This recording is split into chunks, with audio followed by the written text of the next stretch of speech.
Audio Jungle.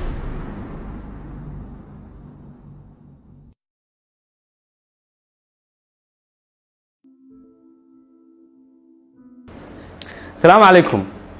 fariinta maanta waxa weeye in aanad raacin dhanka loo badan yahay ee aad raacdo dhanka saxda ah.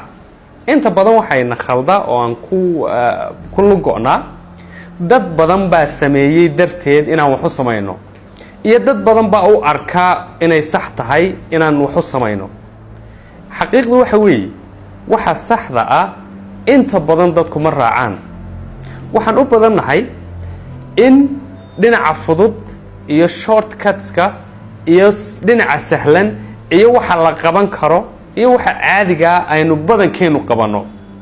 tirada yar ee ku dhiirata inay ku dhacdo qabashada waxa laga cabsoodo, tirada yar ee ku dhacda ee leh dhiiranaanta ay ku wajahaan waxyaabaha laga baqo in la wajaho ayaa dhabtii gaadha darajooyinka sare ee nolosha. nin macallin oo ah wuxuu odhan jiray, it's lonely at the top but you eat better. xagga sare ee nolosha, darajooyinka sare ee noloshu waa cidla inta badan, dad badani ma joogaan. sababtuna waxa weeye because halkaa tegideeda adag, halkaa tegideeda shaqo iyo tacab iyo daal adag u baahan, halkaa tegideeda qiimo adag baa ku xidhan. waxaana keliya tagaa dadka bixiya qiimaha. nolosha qaybaheega hoose waa buuq, meelaheega hoose waa buuq. dadkaa u badan inay meelaha hoose nolosha u maleeyaan inay meesha caadiga ee ay karaan tahay, because marar badan mashaakilaadka iyo caqabadaha nolosha inaga soo wajahayaa waxay inaga xanibaan inaan aragno waxay noo suuragalkaa, waxay inaga xanibaan inaan dhadhamino karaankeenna, waxay inaga xanibaan inaan potentialkeena iyo kartideenna wax inaga dhigi karta ama waxaan rabnay ina gaadhsiin karta inaan arki weyno. taasaa sababtay in lagu qanco waxyaabaha caadiga iyo meelaha caadiga iyo goobada aan la qabsanay, dadkaan la qabsanay, meelahaan la qabsanay iyo waxaan la qabsanay. war nolosha qaybaheega sare way haawanaysaa oo dad badani ma joogaan.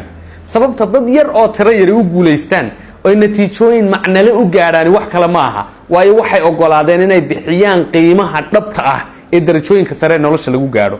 badankeenuna qiimaha ma bixino. haddii inuun ay kaa go-an tahay inaad qof qiimale noqoto, waxa qalbigaaga ku weyn aad u dhowaato, waxa maskaxdaadu ku hamiyeysana aad gaadho, bixi qiimaha waxaa. qiimaha waxaa bixinteedana waxa ugu horeysa inaad 100% waxay kaaga baahan tahay siiso.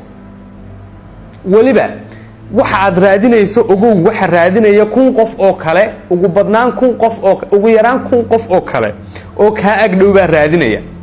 laga yaabaa inay kaa resource badan yihiin, laga yaabaa inay kaa fursado badan yihiin, si ka taageero badan yihiin oo ay u fududahay inay gaaraan meelaha qaar.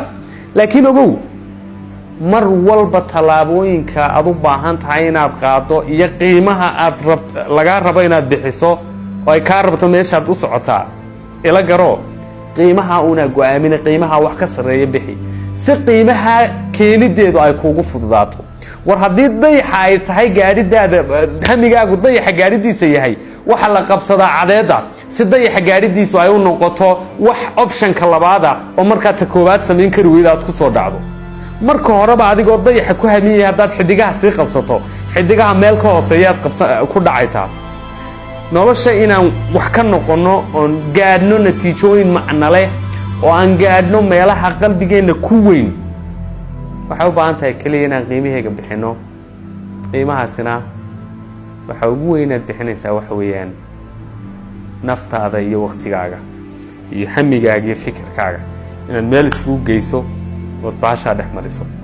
of course waa suuragal inaad wax noqoto, inaad hamigaaga gaadho, because wax kastoo lagu hamiyey waa la gaadhay. dee cid libinta kaa xigtaa ma jiro, cid kaa xigta libintu ma jirto. sacabna sacabkaaga kaagama horeeyo. aamin inay waxaasi suuragal yihiin. qiimaheegana bixi. meelaha hoose buuqaana ka kac, meelaha sare ee cidlada laakiin lagu raaxaystee nolosha teeda sare ah ee darajooyinka sare qoorta loo suro dadka gaadha, laakiin dad badan aanay joogin. meesha qiimaheega bixi. you will eat better and you will sleep better. Somali Inspiration.